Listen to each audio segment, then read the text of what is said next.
शल न कंहिंजो ख़र्च खुटे आशिक वेचारो वेल में पोइ कीअं थी जान छूटे पूरी कंदो पिरीअ जी ॿेली कणक जी वल कुटे सारियूं कढंदो सुंद मां घर जा भाती सभु घुटे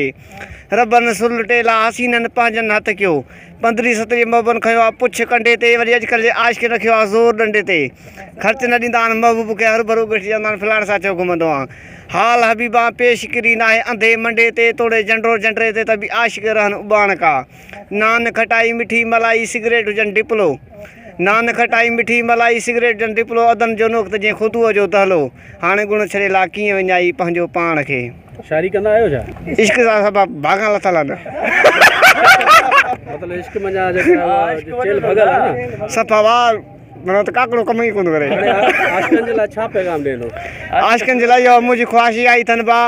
इमाम बारगाह जा त मत करे दुआ करनि महबूबनि खां इमाम बारगाह ते हा बाक़ी वो इश्क हाणे न कने तोबा मां छा पर मुंहिंजे वॾनि तोबा कई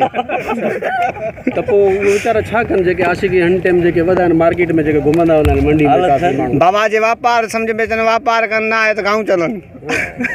नालो छा थी? दिलबर किथां जो आहे? खैरपुर नाथन शाह जो। ठीकु आहे।